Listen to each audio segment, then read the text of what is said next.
What's up, movie fans? Guys, we finally have a new piece of MCU content. This is like the first thing in over a year, because no matter what people say, Agents of S.W.O.R.D isn't canon to the MCU because its events aren't acknowledged in the movies, like, at all. Yeah, this is the first piece of MCU content in over a year. WandaVision, the first MCU Disney Plus show, has finally ended. I have been waiting to talk about it because when it comes to TV shows, I don't like reviewing individual episodes like as they come out. I don't know, I just don't like doing that. I like reviewing the entire thing when it's all out. Normally when I talk about TV shows, I've realized this with the first two Mandalorian seasons and Clone Wars Season 7, I normally talk about like each episode differently, like as if it's their own thing. The reason for that, I think, is because with The Mandalorian and Clone Wars Season 7, their episodes are, for some reason, different levels of quality, but with WandaVision, I feel like the entire show, every episode, is the same quality, so I'm gonna be doing this review basically the same way I would review a movie. I'm gonna talk about everything I liked, then everything I disliked, then give you my final score.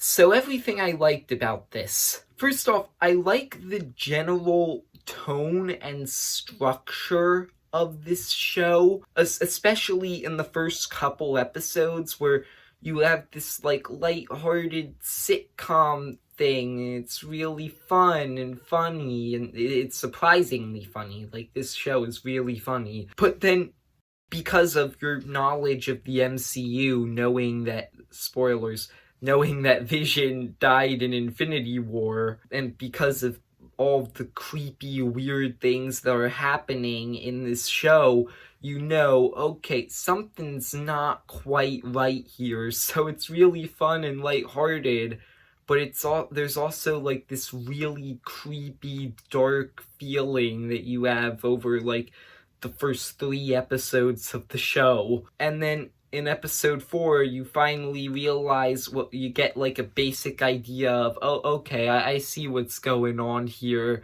because they kind of reveal everything.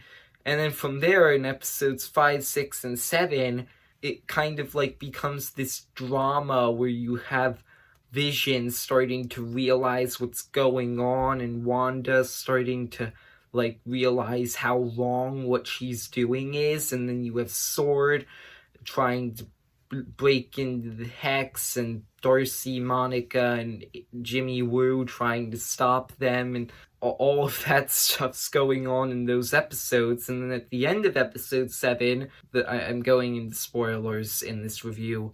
Probably should have said that earlier.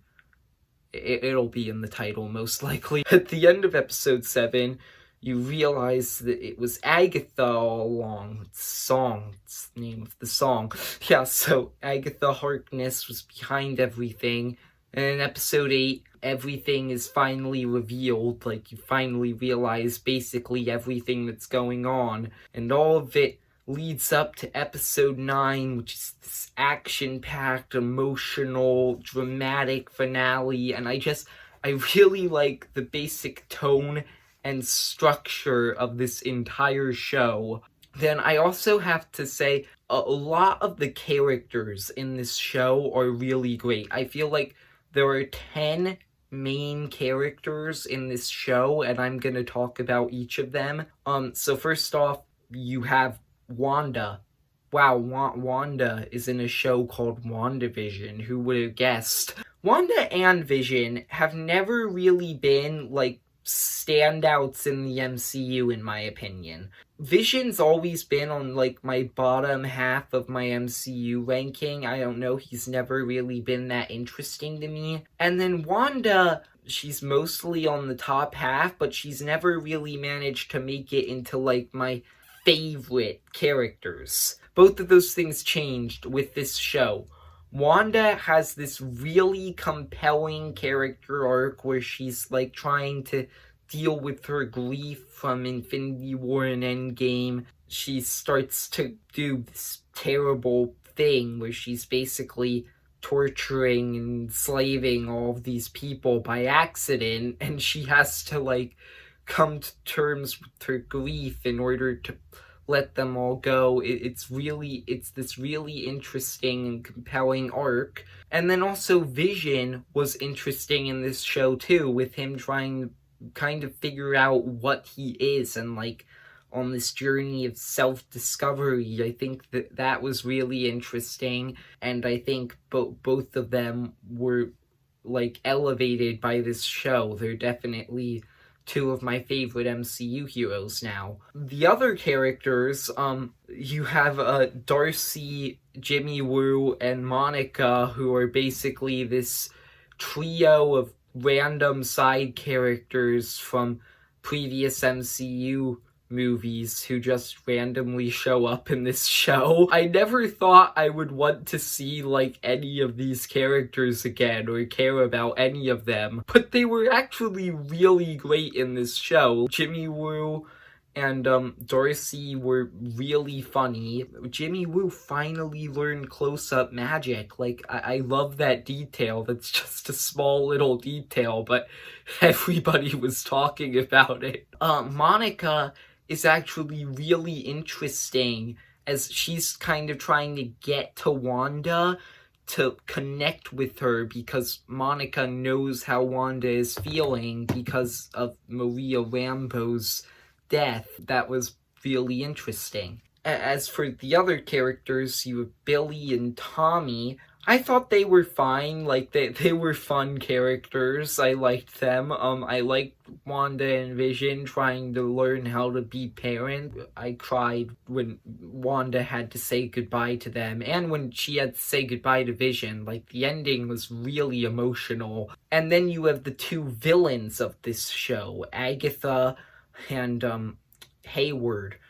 Agatha, I think, was a really good villain. She was really entertaining. I think that's, like, the best thing about her. She was just this really entertaining villain. There were also, like, little hints there that kind of made me a bit sympathetic for her. Like, she was a good villain. And then you have Hayward, who I don't feel sympathetic for at all. He was just a complete jerk, and he was pure evil, and I don't like him. I mean, he was a good villain just because he was pure evil. I still don't like him because he was pure evil.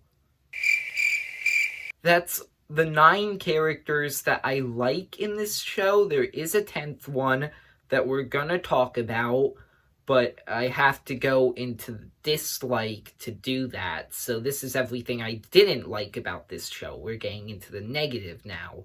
I know that this was kind of the point, but I thought that the first 3 episodes were kind of slow. Like, they were kind of slow and boring. Like, I know they were slowly building up, but, like, I still like them just because, like, of the creepy factor that's in them, and because they're actually pretty funny. But I'm not used to MCU stuff slowly moving. It just felt weird. And then my other negative with this show, Quicksilver.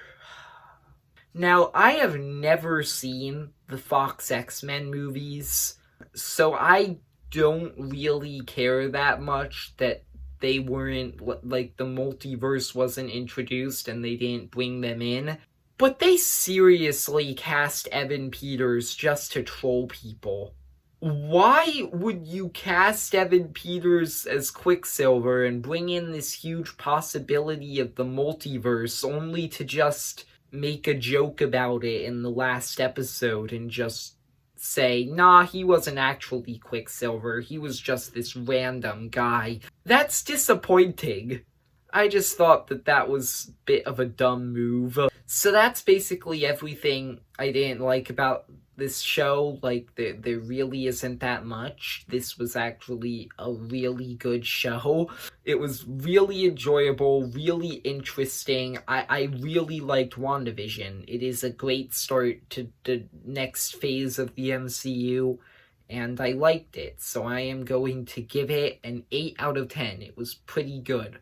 Now, before I end this, there is one thing that I want to say, which is, if you're mad about Quicksilver, I can understand that, but it is annoying me that some people are mad at this show just because what they wanted to happen didn't happen. Like, Marvel never said that this show was gonna introduce the multiverse or have Doctor Strange or have Mephisto. But some people are mad at this show because those things didn't happen. You guys overhyped yourself. Marvel never promised those things. That's just been annoying me that some people are calling this show bad just because their fan theories didn't come true. I don't know. That's it. So if you enjoyed, like and subscribe and see ya, movie fans.